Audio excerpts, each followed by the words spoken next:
Canal del máster de soldadura eléctrica con electrodo. Tu nuevo máster de soldadura eléctrica totalmente gratis. Suscríbete. Práctica para hoy, número 18. Depositado de cordones en cornisa sobre chapa plana. Que hoy nos ocupa es la número 13 y se trata de depositar cordones en una chapa plana en la posición de cornisa. Vamos a realizar un recargue y solamente vamos a tener en cuenta que exactamente igual que en la posición vertical, reducimos a la misma intensidad aproximadamente, puesto que hay un descolgamiento por gravedad, y el primer cordón lo tiraremos con la posición normal, en sentido de avance, 70-80 grados, y el electrodo a 90 grados transversal, o sea que tiene que caer recto y en sentido de avance aproximadamente 70-80 grados. Siguiente croquis de posición en cornisa lo representaríamos de la siguiente manera. Como hemos dicho antes, 90 grados para el primer cordón y 85 grados para los cordones sucesivos o los cordones siguientes, pero siempre con una inclinación de 70-80 grados en sentido de avance. Luego siempre mantenemos la inclinación en sentido de avance. Lo único que variamos es el ángulo, 90 grados en el primero y 85 en el resto de cordones.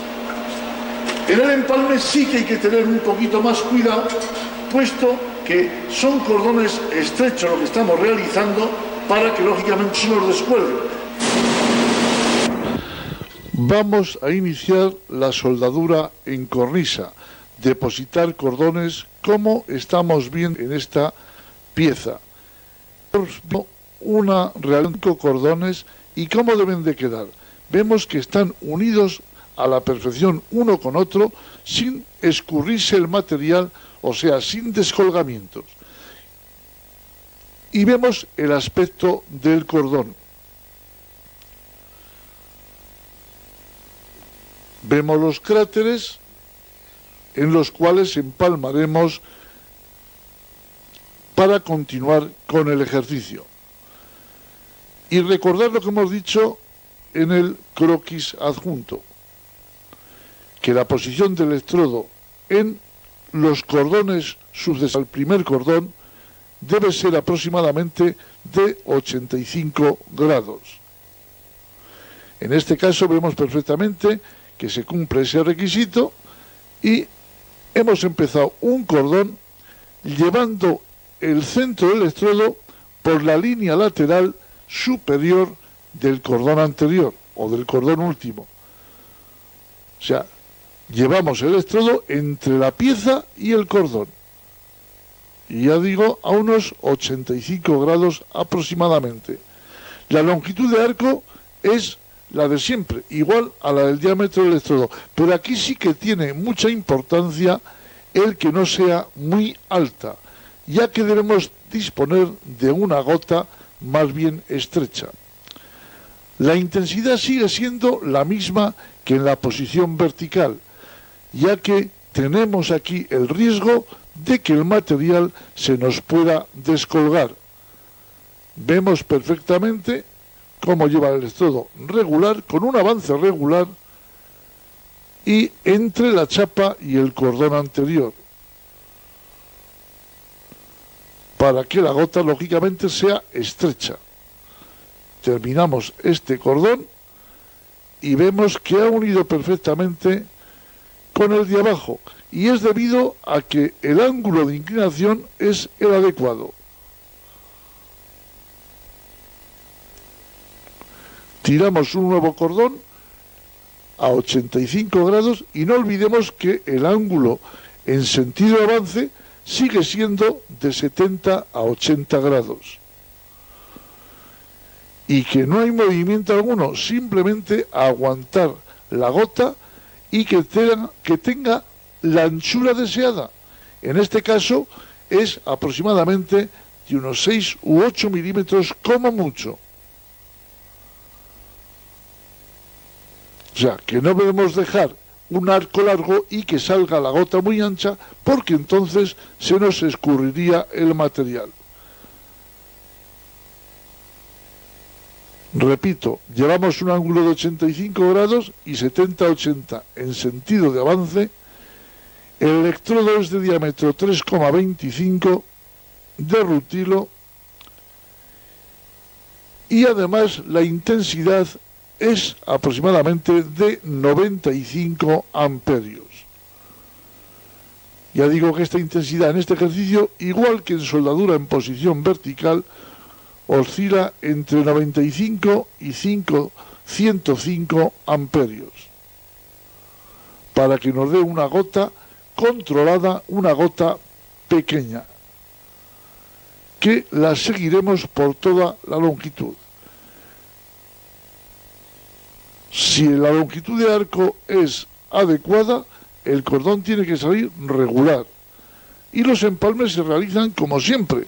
En la parte superior del cráter nos remontamos al centro del cráter y calentando siempre con arco largo, igual que en todas las soldaduras.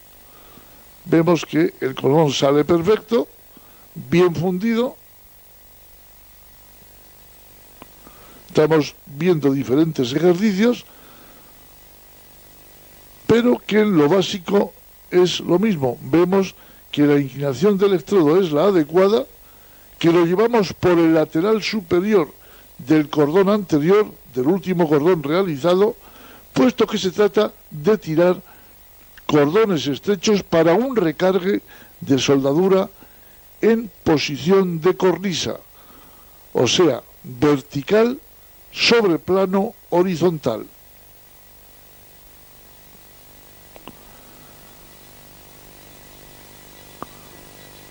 Aparentemente parece que lleva el soldador el electrodo pegado, pero no es así, es que hemos cogido demasiado de atrás la toma.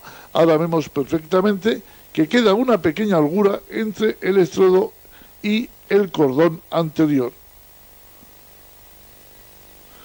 Si lo llevaría pegado totalmente, nos saldrían posiblemente inclusiones de escoria, y como llevamos poca intensidad, se nos interrumpiría el arco constantemente. Estamos viendo la toma de la inclinación del electrodo, que es lo que pretendemos en esta toma, y viendo que la velocidad de soldadura es uniforme, que no pega tirones, y al final llega hasta el final de la chapa. Hemos picado la escoria y hemos visto que el cordón va saliendo bonito. Ahí el empalme lo ha empalmado un poquito más arriba, pero porque ya tenía un defecto anterior. Iniciamos un nuevo cordón y vemos que seguimos con la misma táctica. Llevamos el electrodo a 85 grados, sin movimiento aparente alguno más que el de avance, solamente dejándolo fundir y avanzando con el electrodo a medida que se consume. Ya digo que en esta pieza es fundamental el ángulo de inclinación del electrodo y el mantenimiento de un arco corto y estable. Vemos que el electrodo va bien posicionado y por la línea lateral del último cordón depositado.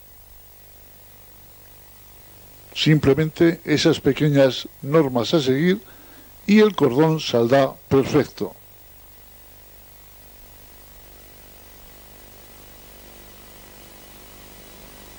En esta toma vemos la inclinación del electrodo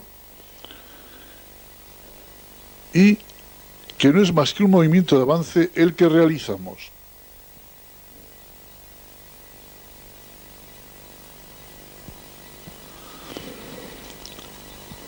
El arco va corto, como debe ser, para que salga una gota alargada y fina. Y terminamos el cordón recargando en la zona final. Hemos visto que en el empalme ha salido una pequeña inclusión de escoria y debido por... Vemos la pieza, está muy bien realizada, toda ella, y hemos conseguido con esto un recargue de soldadura perfecto, salvo alguna pequeña hendidura, pero sin ninguna inclusión de escoria aparente.